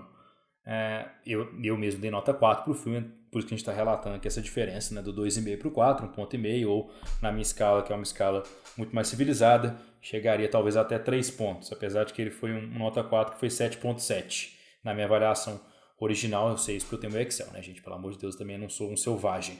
Eu catalogo as coisas no Excel, não só no Letterboxd. Mas o grande ponto para mim é que eu me conectei com a jornada do Ad Astra, mesmo então sendo uma jornada um pouco mais simples, um pouco mais direta, assim, eu acho que só o ponto final da relação entre o Tommy Lee Jones e o Brad Pitt, por si só, para mim já valeu o filme. E assim, toda a ambientação, a produção de som, o visual, para mim foi uma coisa imersiva, assim. Claro que talvez possa ser questão circunstancial, porque eu estava vendo sozinho no meio de uma tela IMAX, eu estava literalmente imerso no rolê, pode, mas aí vai ser uma questão de experiência do filme, né? Às vezes o Lucas viu isso no avião e teve uma experiência completamente diferente da minha, ou outra pessoa igual você agora, Wagner, tá vendo o Ad Astra enquanto conversa, ouve o podcast, tá vendo simultaneamente no seu celular, obviamente você vai ter uma experiência muito diferente da nossa. Mas a Ad Astra me chamou a atenção nisso porque, justamente, como você é um fã do slow burn, e eu acho essa divergência nossa bem curiosa, porque geralmente seria o contrário, né? Eu tendo a perder a paciência mais com filmes de slow burn e perder as minhas expectativas em relação ao filme do que você. Então, mesmo nesse caso, eu achei interessante. Eu já vou acrescentar por um segundo, se você me permite, aquilo, que é outro slow burn, que eu tenho um pouco de chateação também que você não gostou dele, afinal, vem de um estilo de direção que é próximo ao Denis Villeneuve, que vem de um cara que já trabalhou com o Denis Villeneuve e estava fazendo sua estreia nas telonas, o que você tem pessoalmente contra o Taylor Sheridan, que explicaria, você está dando nota apenas de 3,5, que você me disse em off que poderia até ser 3? Cara, eu... Wind River é o filme, tá, gente? Respondendo... Terra Selvagem? Acho que é Terra Selvagem. Eu ia falar na Natureza Selvagem, que é outra história, mas é Terra Selvagem. Mas o Wind River do Taylor Sheridan. E eu não tenho absolutamente nada contra o Taylor Sheridan, por isso que foi meio que um baque pra mim quando eu terminei o filme, porque eu acho que talvez tenha sido o monstro da expectativa nesse caso, porque Jeremy Renner, Elizabeth Olsen, dirigido e escrito pelo Taylor Sheridan, que é o cara que fez Sicário, o cara que escreveu o Hell or High Water, o cara foda, putz, eu queria gostar tanto do filme, mas eu não desgostei, de novo. Você omitiu aí o John Bernthal, Gil Birmingham, belos atores aí. Exato. Mas eu, no momento nenhum, desgostei do Natureza Selvagem. Eu só acho que... Natureza Selvagem vai ser outra coisa, esse é um filme que eu não gosto, que você gosta. A gente tá falando de Terra Selvagem. Eu ia chegar lá, mas você se precipitou. Mas a questão da natureza... Não consegue, né? Não consigo. Você quer pular para a Natureza Selvagem de uma vez? Seu subconsciente, agora é questão de orgulho. Eu tô sentindo o que ele quer. É um Freudian sleep aqui, mas não. Quase que eu falo na Natureza Selvagem, não acredito. Mas o Wind River, ele é um filme que... Trocar por inglês ajuda. Wind River. Eu acho que o Wind River, ele é um filme que assim, ele meio que vai te prometendo uma coisa e, por exemplo, o que me incomodou um pouco, quando ele chega, no caso, um pequeno spoiler aqui do Wind River, mas não é tão spoiler aqui, mas eu vou tentar meio que pisar em ovos. O Wind River, quando os protagonistas do filme, né, o núcleo dos protagonistas chega para confrontar os antagonistas que a gente descobre naquele momento ali o que aconteceu de fato, ele meio que trata de maneira meio, sabe, passando assim, não, esses caras aí agora, ó, tá vendo? E eu acho que isso é um problema um problema, no caso, pra mim, na estrutura, porque, de novo, eu não sou o cara chato da estrutura, parece que eu tô sendo, mas eu acho que o fato de não ter, no caso, uma construção mais devagar, ou talvez um slow burn, nesse quesito do filme, meio que virou um filme de, putz, essa coisa horrível aconteceu, como será que isso aconteceu? Ou pelo menos vamos investigar para entender esse modo de vida. E eu acho que ele passa muito bem essa mensagem, na realidade, do modo de vida indígena e dessa marginalização dessas pessoas, enfim, como que às vezes a gente não tem noção, como uma cena, por exemplo, que enfim, momentos em que os personagens têm que entender como que funciona a vida naquela reserva, mas eu acho que ele pulou etapa, sabe? Foi do ponto de, tá, estamos procurando e estamos no segundo ato aqui do filme e caralho, olha os caras aqui. E meio que não bateu muito o impacto enfim, não tinha que ser o plot twist, mas o impacto do encontro de fato. Aí rola, enfim, um confronto e o filme acaba tendo um final menos, não a última cena é bem bacana, inclusive, mas esse último período, essas últimas sequências ali, mais ou menos, acabam sendo menos impactantes para mim por causa disso. Entendi. É curioso, porque eu não senti que o ponto do filme era tanto o mistério em si, né? O mistério para mim era mais o veículo. E aí com isso eu consegui, eu acho, me conectar mais com a mensagem em si. Até porque eu senti que o Taylor Sheridan meio que dá uma emulada no estilo do Villeneuve, né? Que gosta bastante de brincar com nossas emoções. E ele trata a violência de maneira muito desestilizada e crua e repentina. Então acaba que é uma técnica que eu já vi funcionar em outros filmes do Villeneuve, que eu achei que o Taylor Sheridan conseguiu emular bem em Wind River, e eu acho que essa é realmente a nossa maior divergência, e para mim eu não senti que foi gratuito não essa progressão. Inclusive, acho que talvez o que você falou faz sentido, se ele tivesse começado, por exemplo, em Medias Res, em outro ponto, ele teria tido um impacto diferente, ou talvez se ele tivesse alguma mudança estrutural, poderia acumular atenção de formas interessantes, mas eu acho que a atenção nem é o ponto no filme necessariamente. Eu acho que a cena final resume bem o ponto do filme, como você disse que achou ela interessante. Então, não, acho que 3,5 para 3 também não tá nenhum crime, assim. Se eu tivesse dado 2,5, a gente ia começar a entrar em um território meio ofensivo, que eu não acho que esse filme é medíocre, mas difere bastante de um filme que, para mim, tinha sido esnobado, sinceramente, nas premiações do ano em que ele foi aí soltado, né? Eu ia falar expressão completamente aportuguesada aqui do inglês, né? Que eu ia usar released, faz parte. Então siga aí com as minhas atrocidades aí, Lucas, por favor. Se quiser começar com a Natureza Selvagem, também pode ficar à vontade. Eu acho que assim, agora nesse momento terrível que o mundo todo está passando, deve estar sendo mais difícil, na verdade, porque nem Uber você deve estar usando, mas o que você tem contra taxistas? Então, acho que o foda de taxista é que ele envolve o Estado, que esse cara começa. Não vou entrar numa militância política libertária aqui. Na real, isso é um ponto legal, né? Que eu imagino que você esteja falando da minha nota um tanto quanto controversa de Taxi Driver, que o senhor deu 5 e eu dei 3. Não. Eu tava falando do filme Táxi com a Queen Latifah e a Gisele Bündchen. Esse especificamente é por conta da atuação da Queen Latifah mesmo, apesar de que a participação da Gisele Bündchen é um ponto de luminosidade, um filme que é majoritariamente uma porcaria. Apesar de eu ter uma memória afetiva razoável por ter visto esse filme na sessão da tarde algumas vezes, mas apesar de falar do Táxi da Queen Latifah, que eu acho que é de 2004, enfim, outro ponto completamente tangencial, o Taxi Driver é engraçado porque eu deveria gostar do Taxi Driver. Acompanha comigo. Eu gosto pra caramba do Martin Scorsese, sou grande fã dele. Eu gosto pra caramba do Robert De Niro. Eu gosto pra caramba do Robert De Niro nos filmes do Martin Scorsese como protagonista que demonstra uma personalidade tóxica. Seja no caso do Rei da Comédia, por exemplo, que eu acho um filmaço, que acho que a gente concorda nisso aí, é um dos melhores, se não o melhor filme do Martin Scorsese, pelo menos empatado com alguns outros.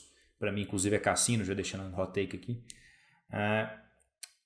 E eu gosto de várias das ideias que o Taxi Driver aborda, porque também ele é escrito pelo Paul Schrader, que é um diretor e roteirista de First Reformed, um filme que eu dei 10. Então, no papel, eu deveria gostar de Taxi Driver. Por algum motivo, eu não gosto.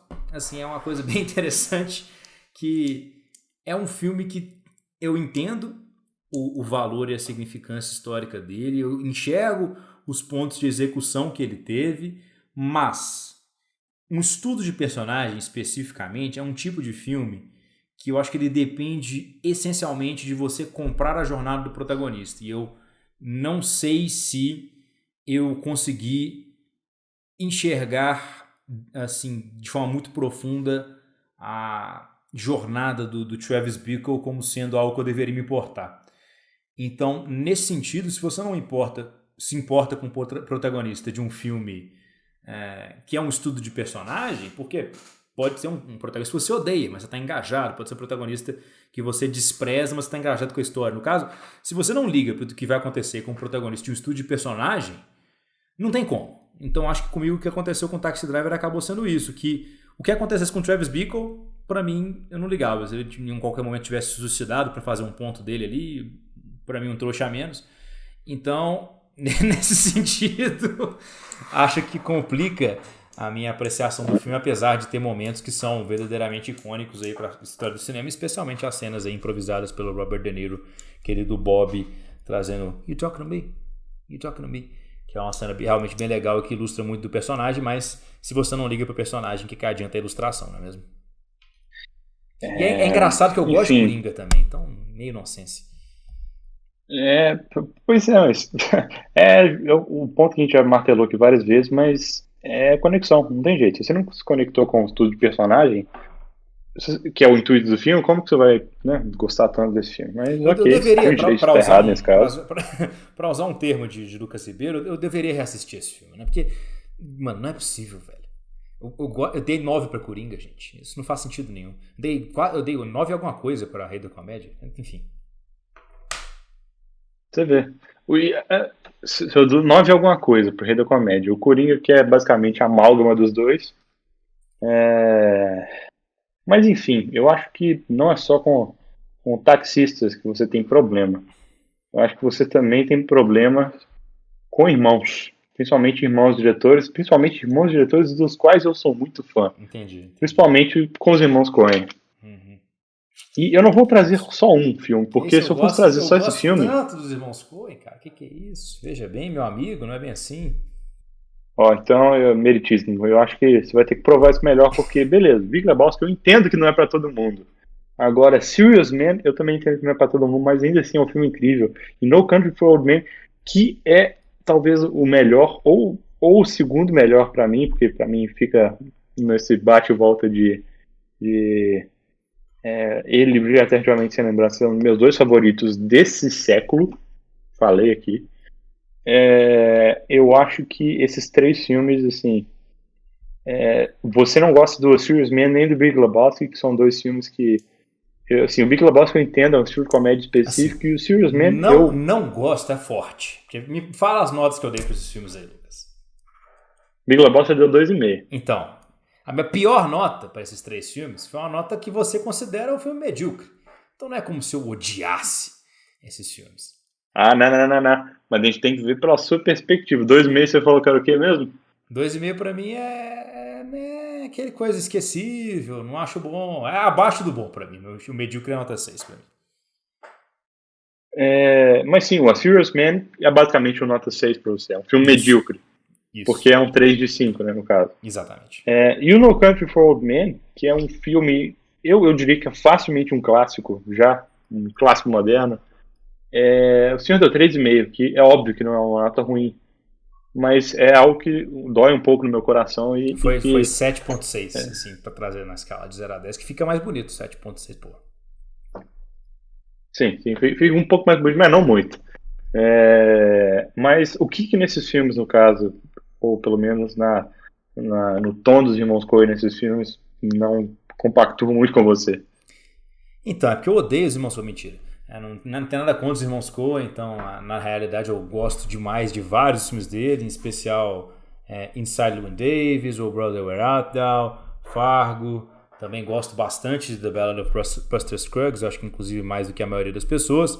Mas o que esses filmes têm em comum, que eles diferem dos anteriores, é que eles têm um contraponto ao niilismo. Quando os irmãos Coen trabalham meio que exclusivamente num aspecto mais aí nihilista e cético em relação à humanidade, é um ponto que tende a me gerar uma desconexão maior. Então, quando eles têm uma visão um pouco mais romantizada, não precisa descer muito, porque assim, Inside Llewyn Davis é um filme tanto quanto triste, mas não precisa chegar também no nível de quase Wes Andersonização que temos em Oh Brother, Where Art Thou, que tem inclusive uma baita música, I'm a Man of Constant Sorrow, que tem um remix de metal que eu até gosto bastante também, curiosamente. Enfim, outro ponto.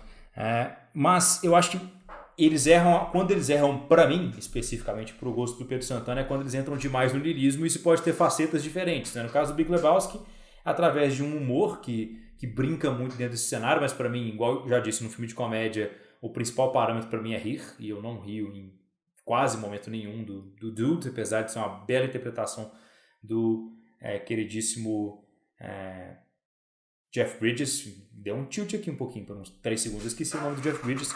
John Goodman, do Steve Buscemi, também do Futuro.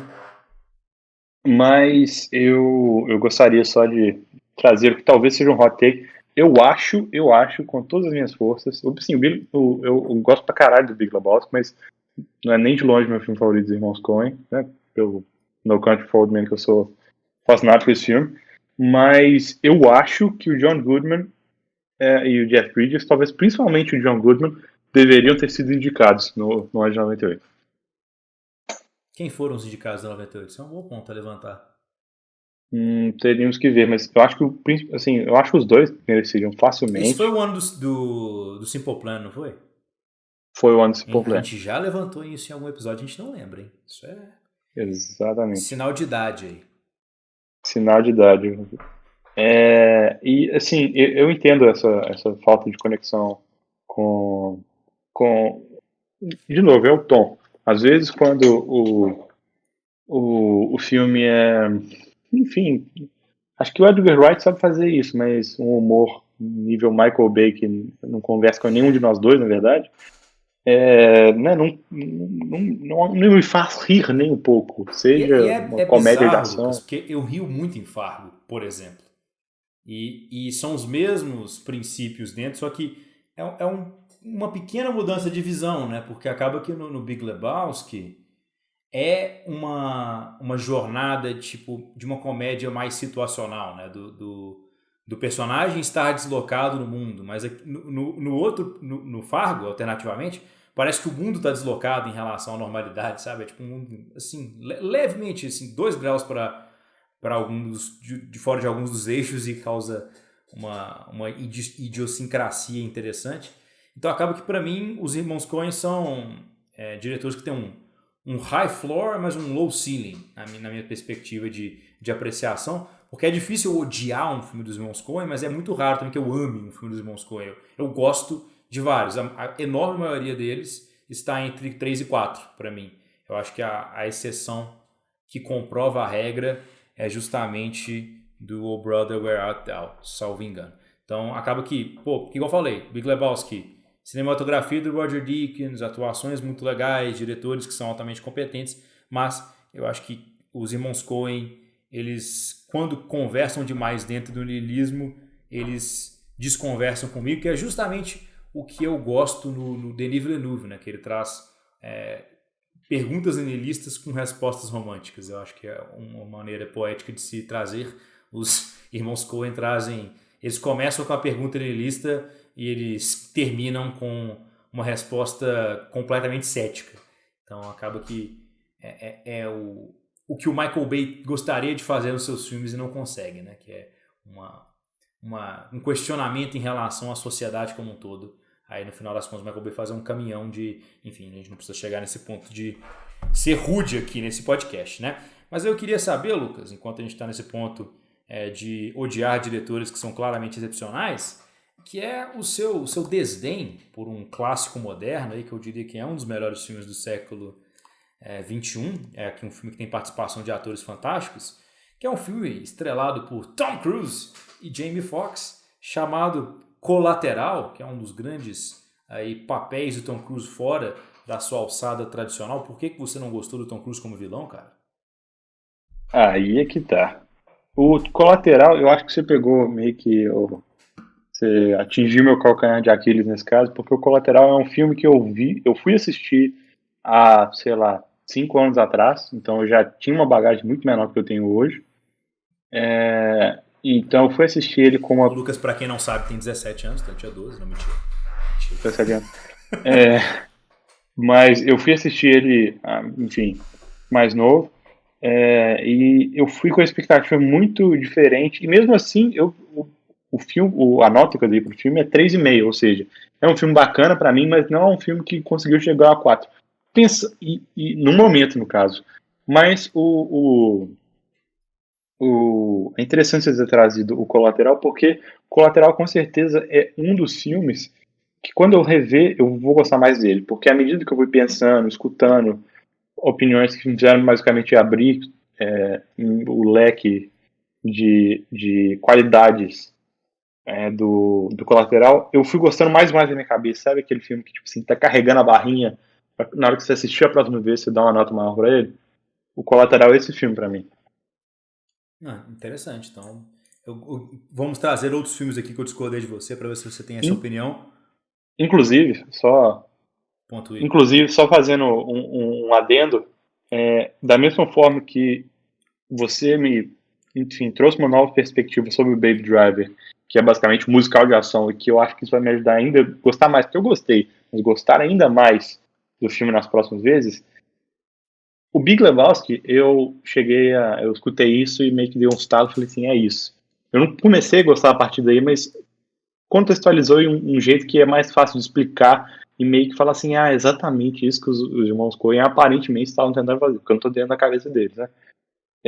Mas o Big Lebowski, ele é meio que um thriller neo-noir, ou é bem uma obra tipo assim, de investigação do Raymond Chandler. Ele é basicamente o Philip Marlowe se o Philip Marlowe fosse um imbecil. Yeah, well, that's just like your opinion, man. Justo. É uma perspectiva que eu terei que analisar, e eu queria saber se você tem uma ideia parecida desses filmes rapidamente para você depois voltar a me xingar e para eu chegar em 2 filmes especificamente que eu tenho circulados aqui que são diferenças maiores que a gente tem, que são os filmes Kingsman, que eu particularmente amo, o filme aqui outro do Greg Berlanti, que é o Love, Simon, e também o Hacksaw Ridge. Então quer dizer que você odeia ação britânica, também o Mel Gibson especificamente, o que é até justificado, e também, por que não, o nosso querido Greg Berlanti, um grande visionário dos quadrinhos. Calma, o Love, Simon, você falou do Love, Simon, né? Love, Simon, sim. Mas eu dei 4 pro Love, Simon. Você deu 3,5 pro Love, Simon, que eu vi agora, cara. Não é possível. Então a gente vai arriscar o Love, Simon, porque aparentemente o Lucas deu uma nota errada. Acontece com as melhores das pessoas. Mudou de opinião durante o podcast, que realmente é um filme que merece a nota 4. É justamente a nota que eu tenho. Então, obrigado, Lucas. Eu fico feliz de ter te convencido dessa mudança de repensar aí os seus pecados. Que eu esqueci como é que fala repent em português. Mas me traz aí a sua motivação por trás da nota 3,5 que você deu para Kingsman e também para Hacksaw Ridge. De novo, o Kingsman é um filme que poderia até ter dado 4, mas, de novo, são 2 filmes que eu gosto, não são filmes que eu desgosto de maneira nenhuma.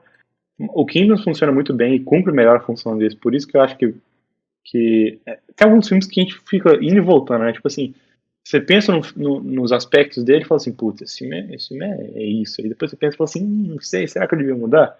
O Kingsman é um filme que eu acho que eu conseguiria dar um 4 pra ele, porque ele cumpre muito bem a função dele.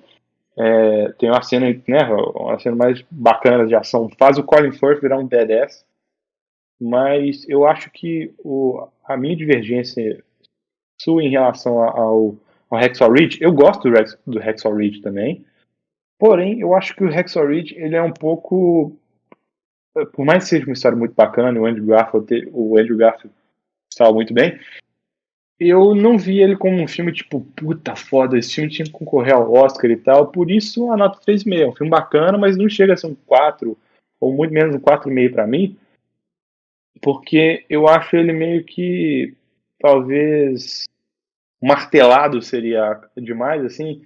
Diria que Eu acho que Oliver Stoneizado? sim, um pouco. Eu acho que a forma como ele apresenta uma história muito bacana, mas ainda assim um pouco unidimensional, faz com que eu goste, mas não seja assim, não seja para usar de novo uma expressão em inglês necessária, over the moon em relação a esse filme. Entendi, não, bacana. Acho que são pontos válidos, igual eu falei uma coisa que você pontuou em relação ao Kingsman, eu acho que eu gosto do Kingsman tanto, justamente pelo mesmo motivo que você desgosta em parte do Wind River, que é justamente expectativa, né? Eu entrei no Kingsman, o Kingsman, para quem não sabe, foi um filme lançado em fevereiro de 2018 ou 17, enfim, 14. fevereiro de Não, o 14. primeiro Kingsman? O Kingsman 2 foi em fevereiro de É, 2018. isso, e o outro foi O de Kingsman 1 14. foi em 14, beleza. Então, o Kingsman foi um filme lançado em fevereiro de 2014 e, historicamente, filmes lançados em janeiro e fevereiro são filmes que os estúdios estão querendo esconder. Estão jogando para lá, falam assim, a gente já gastou a verba mesmo, vira dedução fiscal aí, isso aí não vai dar dinheiro, não vai dar sucesso, tá aqui em fevereiro.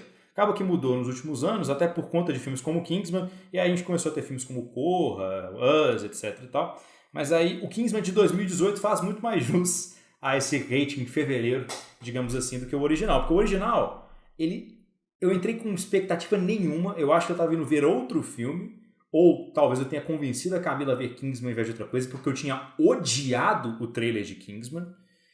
E entrei e falei, nossa, isso vai ser pastelão, pelo amor de Deus, vai ser uma bobajada do caralho e tal. E eu fui extremamente surpreendido quando ele era uma paródia muito bem construída, talvez até uma sátira muito bem construída, do gênero de filmes de espionagem, que misturava as melhores partes de Austin Powers com as melhores partes dos grandes filmes de ação. Então, nunca tinha visto até aquele momento um filme foda de ação, assim, quase um John Wick da vida, digamos assim, que tivesse ainda tantos elementos de construção de mundo e construção de comédia. Então, acho que o Kingsman conversou muito comigo por conta disso. Então, foi a questão da expectativa. E no caso do Hacksaw Ridge, eu tenho esse ponto fraco, digamos assim, né, que os outros cinéfilos desprezam muito em relação a mim, especialmente aí os professores e acadêmicos, é que eu gosto desses filmes que são essencialmente hollywoodianos. Sabe esses Apollo 13? Filme assim... É aquele filme de que Hollywood fazia na década de 90, hoje não faz tão mais, e eu acho que Hacksaw Ridge traz muito esse espírito de um filme que tem uma mensagem extremamente clara, direta ao ponto, e às vezes até um pouco romantizada em relação ao que aconteceu na realidade, mas que para mim acaba funcionando extremamente bem. No Hacksaw Ridge eu fiquei bastante tenso do início ao fim, também vi em condições favoráveis para tanto, né? Tava lá num cinema que tinha um sistema de som bastante legal. Então acaba que, no caso do Hacksaw Ridge especificamente, pega também um pouco dessa minha fraqueza, assim, dessa minha questão específica de gosto, que é dos filmes hollywoodianos, assim, por essência, por assim dizer, que foram tão comuns aí, desde de Forrest Gump até Apollo 13, filmes nesse sentido aí, o Náufrago, etc. Os filmes do Ron Howard, do Zemeckis, do Spielberg, do início da década de 90 até o final ali dos anos 2000, mais ou menos. Sim. Eu acho que vale a pena terminar esse grande episódio, no qual eu adorei, já mal conheço, eu considero pra caralho, te jogando na fogueira, senhor Pedro Santana. Não faça isso, não faça isso. O que o senhor tem contra Into the Wild, que é um filme muito bacana, e Annie Hall? Me fala. Nossa, fala da minha cara. Hall específico... Não, calma aí. Vamos por partes. Vamos começar com Into the Wild, que eu não tenho, assim, ódio. Annie Hall eu odeio. Assim, especificamente, Annie Hall eu acho que é uma atrocidade as pessoas gostarem. Inclusive, eu me sinto pessoalmente ofendido quando eu vejo esse tipo de coisa. Então, antes de chegar nisso, que eu acho que é uma opinião um pouco mais agressiva, Into the Wild, cara... Tudo que o livro Into the Wild funciona pra mim, o filme desfaz. Então, isso me incomoda profundamente. O que eu gosto do livro de Into the Wild, né, do nosso querido Devon Supertramp? Eu gosto que o Into the Wild, ele usa pequenos causos e contos, uma estrutura não linear de contar uma história, para te jogar dentro da mentalidade do protagonista. Então, tem vários pequenos fragmentos que, em conjunto, demonstram perfeitamente a personalidade do protagonista. E eu acho que foi um desperdício a maneira como é que isso é estruturado dentro do filme, especialmente em questão de ritmo. Ficou um negócio meio hipzão, meio... Assim, ele tenta fazer... É engraçado que ele começa de uma forma muito similar, né? Só que o in medias res que o filme escolhe começar é tonalmente oposto ao in medias res que o livro escolhe, né? O livro ele começa com uma pitada de desespero, assim. Ele começa meio que com uma investigação sobre o que deu errado para esse menino de família estruturada, curso superior completo e sonhos grandes, estava fazendo com hipotermia, morrendo no chão do ônibus no Alasca, sabe? E o filme não traz essa sensação de imediato. O filme traz uma sensação meio que um triunfo do espírito humano sobre a natureza, algo nesse sentido, no seu início, e ele diverge bastante do livro na sua abordagem, de forma que, para mim, de verdade mesmo, a única coisa que eu aproveitei mesmo foi a trilha sonora do filme, que eu escuto até hoje, especialmente Hard Sun, uma bela música do Eddie Vedder. Mas para mim, realmente não funciona, o ritmo é estranho, as atuações são boas, mas ele essencialmente mudou o que eu mais gostava no filme, que era a construção da personalidade do Alex Supertramp, para não deixar algo necessariamente romantizado, uma história de escapismo, mas sim uma autorreflexão que acabou indo para um point of no return, como diriam os americanos. Entendi. Eu acho interessante, de novo. Entendo o que você quis dizer com isso. Na verdade, não entendo tanto pelo fato de eu não ter lido o livro, mas eu acho só interessante a gente entrar nessa tangente rapidinho do ser diferente do livro é ser pior, porque isso, eu não tô falando que isso é o seu caso. Senhor dos Anéis é melhor, por exemplo, do que o livro. Isso, você vai abrir com os fãs de Tolkien aí, mas enfim. Eu acho que, eu não tô falando que esse é o seu caso, mas eu vejo muito essa perspectiva de que mudou isso no filme? Como que você não vai abordar isso? Eu acho que as pessoas esquecem que são mídias diferentes e que a adaptação, para pegar eu vou roubar o nome de um filme que também é perfeito e falaremos sobre ele, do Spike Jonze e do Charlie Kaufman. Eu acho que ele, né, quando você adapta uma coisa para uma mídia diferente, você precisa às vezes sintetizar uma coisa em um único personagem ou comprimir os beats da história para que a estrutura faça mais sentido em um filme, né? Uma história contada cinematicamente, coisa que o Charlie Kaufman mostra muito bem no mesmo filme, a adaptação, que você que nunca viu vai assistir. Recomendo. Mas eu entendo isso, mas eu acho interessante. Não estou falando que esse é o seu ponto, mas eu acho bacana essas pessoas que têm essa mentalidade de pensar assim, um pouco mais se ser diferente é pior. Às vezes pode ser diferente, trazendo algo mais pobre, não no sentido de que, tipo assim, você sei lá, aglutinou um pedaço da história. Isso não significa que é pobre, mas você trouxe um personagem que é tridimensional, um personagem unidimensional. E não fez nada com ele quando ele deveria cumprir um papel importante na história. A adaptação acho que é uma arte. A gente trouxe isso várias vezes aí, especialmente nos nossos comentários sobre o Villeneuve, o Fincher, né? Especialmente, por exemplo, o próprio Chuck Palahniuk fala que prefere o Clube da Luta do Fincher do que o dele mesmo. Então, para mim, não é nem necessariamente no caso do Into the Wild uma questão de é ruim porque é diferente do livro. Não, é porque o filme mudou as coisas que eu gostava do livro. Então, para mim, acaba que fica complicado porque as coisas que ele mudou foram não necessariamente os fatos, mas a tonalidade, a abordagem, que é justamente o que eu tinha identificado, ele troca. Então, na medida que isso acontece, eu fiquei sem a conexão que eu tinha anteriormente. E aí, fora as questões estruturais que eu tinha citado anteriormente. E é diferente, por exemplo, do Artemis Fowl, que tenta comprimir 2 livros em um só e faz um filme que não faz jus nenhum à história, um personagem que era o vilão e ele tem um arco de, aos poucos, se tornar um personagem que vira um anti-herói, depois um herói. Eles colocam como um mocinho desde o início, eles não respeitam a inteligência do espectador, jogam exposition dump assim, um em cima do outro. Então tem como você baratear muito a obra quando você passa das páginas para a tela. Não acho que foi o caso de To The Wild, apesar de eu não gostar. Acho que o filme, por si só, ele tem uma expressão artística que não é preguiçosa. Ele não reduz o livro de forma alguma, até porque é um livro curto.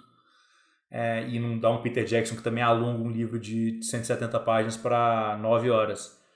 Mas o que realmente pegou para mim nesse caso do Into the Wild especificamente foi essa mudança das coisas que eu gostava no livro, né? Então acaba sendo algo mais pessoal meu do que em relação ao filme, como na maioria das vezes sempre é, né? E finalmente entrando então em Annie Hall, que é É o que eu tava esperando. bem menos branda em relação a Annie Hall.